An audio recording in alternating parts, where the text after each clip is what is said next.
যেই বাংলাদেশ হবে শিশুর, যেই বাংলাদেশ হবে তরুণ তরুণীর, যেই বাংলাদেশ হবে যুবক যুবতীর, যেই বাংলাদেশ হবে একজন মুসলমানের, একজন হিন্দুর, একজন বৌদ্ধর, একজন খ্রিস্টানের, যেই বাংলাদেশ হবে আপামর জনগণের, যেই বাংলাদেশ হবে শ্রমিকদের, যেই বাংলাদেশ হবে কৃষকদের, যেই বাংলাদেশ হবে সকল ক্ষেত্রে পেশাজীবীদের।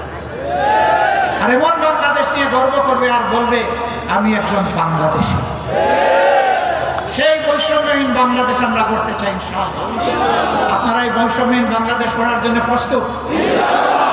আজ থেকে 10 দলের যার যেখানে প্রতীক সেইটার পক্ষে আপনারা সর্বশক্তি নিয়োগ করে আপনারা ন্যায়ের পক্ষে, ইনসাফের পক্ষে আগামী 12 তারিখ একদিকে রেফারেন্ডামে হা, গণভোটে হা, আর এই 10 দলের প্রতীকে হা, এই দুই জায়গায় হা দিয়ে জনগণের বিজয় ছিনিয়ে আনবেন ইনশাআল্লাহ।